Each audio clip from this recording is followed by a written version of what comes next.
बिस्मिल्लाहिर्रहमानिर्रहीम। अस्सलामु अलैकुम। वीडियो लेक्चर के हवाले से first year commerce macro economics section 2 पढ़ रहे हैं और लेक्चर नंबर 23 है। चैप्टर 12 चल रहा है नेशनल इनकम।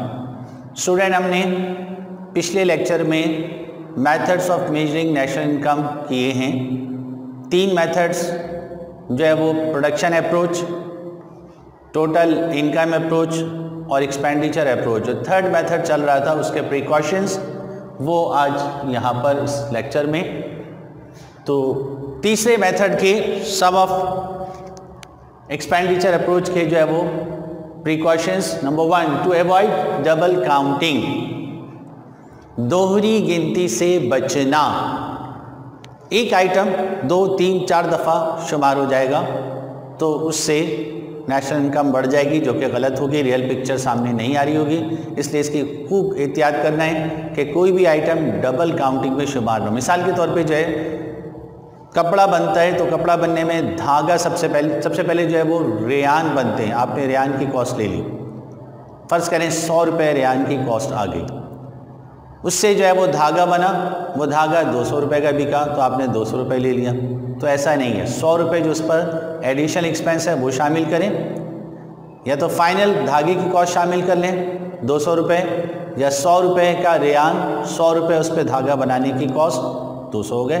100 + 100 200, या डायरेक्ट उसकी फुल कॉस्ट। उस धागे से कपड़ा बना, वो कपड़ा अगर 300 रुपये का बिका तो या तो फाइनल कॉस्ट 300 ले लें, या 100 रुपये रेयान के, उस पर प्लस 100 रुपये धागा बनाने के, उस पर प्लस 100 रुपये जो है कपड़ा बनाने के, 300 रुपये ले लें। या फिर उससे शूटिंग हो गई, वो 400 रुपये का सूट बिका तो या तो 400 रुपये पूरे ले लें, या जो है वो रेयान के 100, धागे के 100, कपड़े के 100 300 और शूटिंग के 100 400 होने वाले एडिशनल कॉस्ट शामिल कर लें। ये डबल काउंटिंग से मुराद है।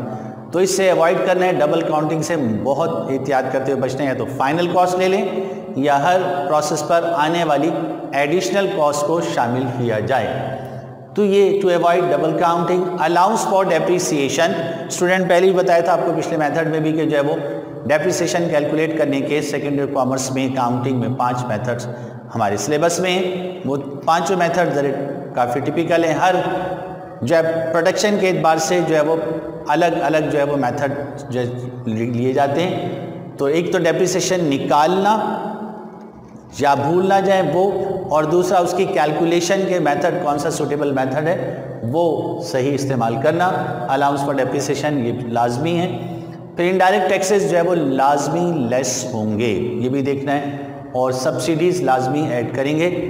इनडायरेक्ट टैक्सेस जो कीमत में शामिल होते हैं, sales tax, custom duty, octroi, retail price plus sales tax plus total price, तो हमें इनडायरेक्ट टैक्सेस लाजमी माइनस करने और उस पर सब्सिडीज़ गवर्नमेंट की तरफ से जो मिल रही हैं वो ऐड करेंगे। तो ये पिछले मेथड के जो फाइनल और आखिरी मेथड था प्रिकॉशंस हो गए। अब हम इसमें पढ़ें explain the factors determinates national income. कौमी आमदनी की अमाउंट का तयन करने वाले जो अवामिल हैं वो क्या चीज़ें हैं जिन पर नेशनल इनकम जो है वो डिपेंड करती है। अगर वो आइटम्स बढ़ जाएं तो नेशनल इनकम बढ़ जाएगी, अगर वो आइटम कम हो जाए तो नेशनल इनकम कम हो जाएगी। तो वो फैक्टर्स में क्या क्या हैं? Explain the factors determinate national income. सबसे पहले नेचुरल रिसोर्सेज, कुदरती वसाइल। कुदरती वसाइल में ज़मीन के अंदर जितनी मादनियात हैं वो भी मौजूद हैं, और जब ज़मीन से उगने वाले जो पौधे, दरख्त, जंगलात शुमार हैं, दरिया, पानी, हवा, ये सारी चीज़ें कुदरती अवामिल में शामिल हैं। जितने ज़्यादा नेचुरल रिसोर्सेज किसी मुल्क में ज़्यादा होंगे उतनी प्रोडक्शन ज़्यादा होगी, जीएनपी और नेशनल इनकम, कौमी आमदनी लाजमी ज़्यादा होगी। तो लेकिन जहाँ कम होंगे वहाँ की नेशनल इनकम भी कम होगी, जहाँ पे नहीं होंगे वो कंट्री बैकवर्ड कंट्री में शुमार होती है। तो जो है वो नेचुरल रिसोर्सेज। सेकेंड जो है वो एक्वायर्ड रिसोर्सेज, खुद साख्ता वसाइल। कुदरती वसाइल से फ़ायदा उठाने के लिए मशीनें बनाई जाती हैं, टूल्स, इंस्ट्रूमेंट्स, औज़ार, आलात बनाए जाते हैं और उनको यूज़ करके जो है वो प्रोडक्शन रिसीव की जाती है। तो इसलिए जो है वो एक्वायर्ड रिसोर्सेज जिस कंट्री में ज़्यादा होंगे, जितने ज़्यादा एक्वायर्ड रिसोर्सेज होंगे खुद साख्ता वसाइल इतने ज़्यादा होंगे उतनी जो है कुदरती वसाइल से जो फ़ायदा उठाया जा सकेगा। पेट्रोल ज़मीन से निकालने के लिए जो मुख्तलिफ मशीनें, ड्रिल करने वाली मशीनें, सक करने वाली मशीनें, तो ये सारी चीज़ें या बड़े बड़े जो है वो ज़मीन को खोदने वाली मशीनें, तो ये सब जो है वो एक्वायर्ड रिसोर्सेज में आ रही हैं। तो जितने ज़्यादा टेक्नोलॉजी और एक्वायर्ड रिसोर्सेज होगी उतनी जो प्रोडक्शन भी ज़्यादा हो सकेगी। जिस मुल्क में एक्वायर्ड रिसोर्सेज नहीं हैं तो बहुत ज़्यादा मेहनत करने के बावजूद भी वसाइल कम मिलेंगे, नेचुरल रिसोर्सेज कम मिलेंगे। तो all natural resources are depend on acquired resources. तो ये इससे प्रोडक्शन बढ़ेगी वरना कम होगी। तो जीडीपी बढ़ जाएगी, नेशनल इनकम बढ़ जाएगी।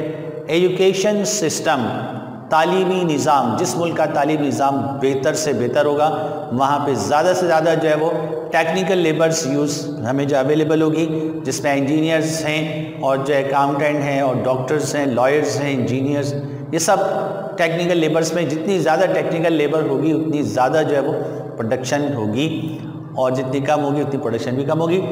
तो national income depend upon also upon education system. Capital goods, ये तीनों ही कैपिटल में शामिल हैं। जो हर वो चीज़ जो प्रोडक्शन को इंक्रीज़ करे कैपिटल गुड्स में ही शामिल है। तो इस लिहाज से जो नेचुरल रिसोर्सेज, एक्वायर्ड रिसोर्सेज मिलाकर जिस मुल्क में कैपिटल गुड्स ज़्यादा होंगे वहाँ की प्रोडक्शन ज़्यादा, जीडीपी ज़्यादा, नेशनल इनकम ज़्यादा। जहाँ पे कम होंगे जीडीपी कम, नेशनल इनकम कम होगी। Division of labour, labour of division का मतलब लेबर को काटना नहीं बल्कि जो है वर्क, काम के प्रोसेस, हिस्से करना। ये हम माइक्रो इकोनॉमिक्स में पढ़ चुके हैं। और इसके साथ साथ जो है फिर उसके जो है वो सब प्रोसेस करके लेबर को एक प्रोसेस का जो है सब प्रोसेस का एक प्रोसेस दिया जाए, उससे लेबर एक ही काम को बार बार करने से जो है एक्सपर्ट हो जाएगी। उसमें जो है वो काम में क्वालिटी प्रोड्यूस होगी और क्वांटिटी प्रोड्यूस होगी। कम टाइम में जो हाई क्वालिटी प्रोड्यूस होगी और ज़्यादा क्वांटिटी प्रोड्यूस होगी। तो ये डिवीजन ऑफ लेबर का फ़ायदा होगा। तो डिवीजन ऑफ लेबर पे इफ़ेक्टिव पॉपुलेशन, पॉपुलेशन से मुतालिक मुख्तलिफ नज़रियात हैं। जो अहम दो नज़रियात हैं, एक जो माल्थस का नज़रिया है, माल्थस के मुताबिक जो है वो आबादी जो है वो बढ़ रही है मैथमेटिकल रेशो से 1 2 3 4 5 6 आबादी जो है डबल 2 4 6 8 2 4 6 8 32 64, इस तरह जो है पॉपुलेशन डबल होती जा रही है। हर 5 ईयर्स बाद पॉपुलेशन डबल होती है। लेकिन जो फूड रिसोर्सेज हैं, फूड प्रोडक्शन जो है वो बढ़े, वो मैथमेटिकल कैलकुलेशन से 1 2 3 4 5 6 7 8 9 10। तो इस लिहाज से जो है वो पॉपुलेशन का तेज़ी से बढ़ना जो है एक वक्त ऐसा आएगा कि मुल्क में जब पूरी दुनिया में हर नए आने वाले को पाँव रखने की भी जगह नहीं मिलेगी। तो ये तो इनका नज़रिया है। लेकिन हमारा इस्लाम और जो ये माशरे पर बोझ बन रहा है, लिहाजा इनको कंट्रोल किया जाए। इनको कंट्रोल करने के लिए जो है वो आर्टिफिशियल मेथड्स और टेक्निक्स यूज़ की जाती हैं, जिसमें जो है फैमिली प्लानिंग भी शामिल है। फैमिली प्लानिंग के तहत जो है जो कहते हैं बच्चे दो ही अच्छे, लेकिन हमारा इस्लाम इसके ख़िलाफ़ है। चूँकि और ये हकीकत है कि जो है वो अल्लाह पाक जो एक फ़र्द को भेजते हैं दुनिया में, उसकी जो है वो किस्मत, उसका रिस्क जो है पहले लिखा जा चुका है और जितना उसका रिस्क है उसको मिलकर रहेगा। तो आबादी के बढ़ने से कोई फ़र्क नहीं है। अल्लाह ताला जानते हैं, वो खुद ही जो है सब चेक अल्लाह पाक रखते हैं, चेक इन बैलेंस अल्लाह की तरफ से होता है। इसलिए जो है वो बल्कि हर आने वाला जो है वो हो सकता है कि ऐसी सलाहियत लेकर आए कि न सिर्फ अपने लिए बने बल्कि अपने जैसे 100 आदमी के लिए प्रोडक्शन कर कर दे दे। तो ये तो अल्लाह की तरफ से, इसलिए जो है वो इसमें हमारी कोई नहीं। तो ये पॉपुलेशन का एक नज़रिया, माल्थस का नज़रिया। दूसरा जो है वो मॉडर्न थ्योरी है, वो कहते हैं कि जो है वो पॉपुलेशन इस लेवल तक हो जहां हमारे जो है वो रिसोर्सेज हैं, हमारे रिसोर्सेज हम मैक्सिमम जो है वो यूटिलाइजेशन कर सकें, उतनी लेबर चाहिए। अगर लेबर कम है तो लेबर को इंक्रीज़ करें, लेबर ज़्यादा है तो डिक्रीज़ करें। तो ये दो नज़रियात। तो इफ़ेक्टिव पॉपुलेशन से यही पॉपुलेशन प्रोडक्शन में यूज़ होती है, यही पॉपुलेशन जो प्रोडक्शन को यूज़ करती है। तो इसलिए इफेक्टिव पॉपुलेशन का होना ज़रूरी। प्लानिंग, मुल्क में मौजूद जो रिसोर्सेज हैं अगर उनकी सही तरह से प्लानिंग की जाए तो जो है वो सही प्रोडक्शन सही वक्त पर होकर नेशनल इनकम इंक्रीज़ कर सकती है। जिस कहते हैं कि पाकिस्तान में जो है वो रिसोर्सेज बहुत ज़्यादा है लेकिन इसकी प्लानिंग जो है वो सही अंदाज में नहीं हो रही। अगर सही अंदाज में प्लानिंग की जाए और पाकिस्तान के जो रिसोर्सेज को सही अंदाज में डिस्ट्रीब्यूट किए जाएँ तो पाकिस्तान की नेशनल इनकम जो है वो डेवलप्ड कंट्रीज़ में शामिल हो सकती है। पॉलिटिकल स्टेबिलिटी जो है सियासी इस्तेकाम, जितना सियासी इस्तेकाम होगा उतनी प्रोडक्शन ज़्यादा होगी। अल्लाह के फजल करम से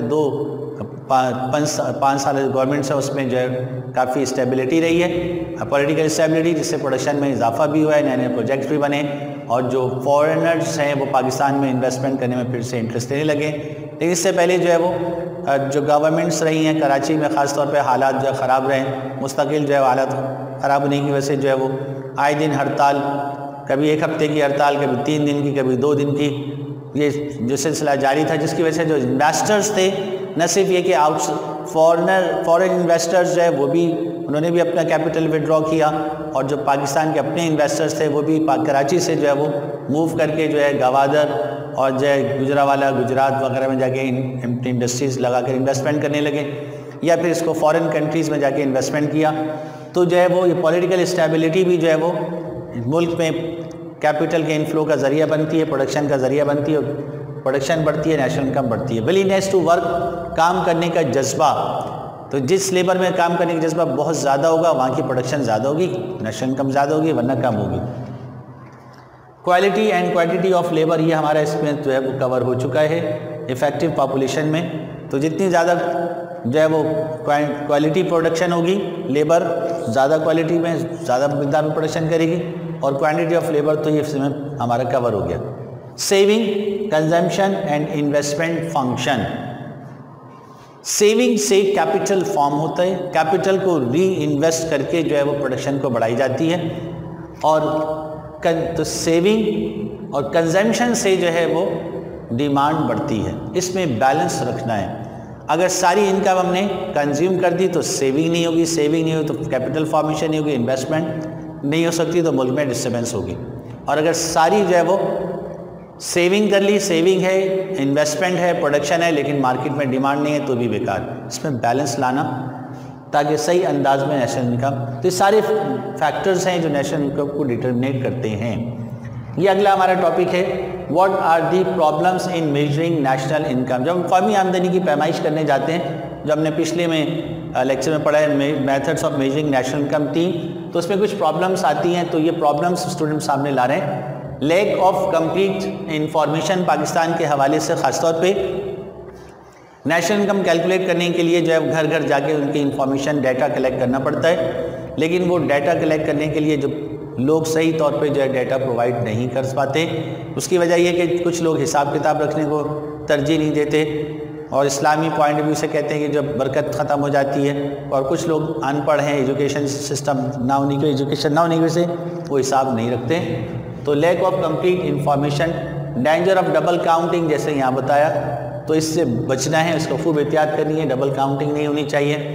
अनपेड सर्विसेज, ऐसी सर्विसेज हैं जो किसान अपने बच्चों से, अपनी बीवी से, अपने रिश्तेदार, दोस्त, जान पहचान वालों को बुलाकर उनको पैसे दिए बगैर काम करवा लेता है। तो ये अनपेड सर्विसेज, तो उनकी सर्विसेज से प्रोडक्शन तो बढ़ रही है लेकिन नेशनल इनकम में शामिल हो रही है नहीं हो रही, ये एक प्रॉब्लम है। फिर नेक्स्ट जो है ट्रांसफ़र ऑफ अर्निंग, तो ट्रांसफ़र ऑफ अर्निंग जो है बहुत से लोगों की इनकम नेशनल इनकम में शामिल नहीं होती, तो उसमें प्रॉब्लम, जैसे जो है वो हॉबीज़ हैं, प्रोफेशनल क्रिकेट खेलने वालों की इनकम तो शामिल है लेकिन जो नॉन प्रोफेशनल हैं उनकी इनकम शामिल हो नहीं हो, तो ये सारे मसाइल इसमें आ जाते हैं ट्रांसफ़र ऑफ अर्निंग के। डेप्रिसिएशन अलाउंस, डेप्रिसिएशन की कैलकुलेशन एक बहुत मुश्किल अमर है, उसको निकालना ज़रूरी है, तो ये भी प्रॉब्लम करता है नेशनल इनकम मेजर करने में, उसमें सही मेथड अप्लाई करना। फॉरेन पेमेंट्स, जो फॉरेन पेमेंट्स हो रही है जो प्रोडक्शन में शामिल है, अब ये किस मुल्क की नेशनल इनकम में शामिल हो, पाकिस्तान की या बाहर वालों की, ये भी एक मसला सामने आता है जिसका हल बाद में सामने आ जाएगा। Problems of foreign income, foreign income जो है उसके भी मसला है कि वो जो प्रोडक्शन हो रही है वो पाकिस्तान की इनकम में शामिल है बाहर की। तो problems in changes in value of money, जनवरी की प्रोडक्शन की वैल्यू कुछ और है, फरवरी की कुछ और है, मार्च की कुछ और है, हम तो साल के एंड में नेशनल इनकम निकाल रहे हैं। जैसे हाल ही में जो हम मिसाल दे सकते हैं कि जो चीनी की मिसाल, कि चीनी 70 रुपये से 100 रुपये, तो साल के शुरू में 70 रुपये, एंड में 100 रुपये, तो हम क्या प्राइस लें, 100 रुपये लें या 70 रुपये लें, ये भी एक प्रॉब्लम हो। जैसे अंडे जो है वो एक क्रेट 2.5 दर्जन जो है वो 150 रुपये के थे, अब जब 500 रुपये के हैं, तो जब उसमें हम नेशनल इनकम में क्या रेट शामिल करें, ये वेरी करते रहते हैं, कभी ऊपर कभी अप एंड डाउन। तो ये प्रॉब्लम सारी, इनका सॉल्यूशन जब फिर नेक्स्ट लेक्चर में। तो ये प्रॉब्लम्स हैं नेशनल इनकम को मेजर करने के लिए। तो स्टूडेंट्स अब इंशाल्लाह अगला टॉपिक भी हमारा इसी अभी चैप्टर से बाकी है, 2-3 चैप्टर, इंशाल्लाह नेक्स्ट लेक्चर में। अस्सलाम वालेकुम।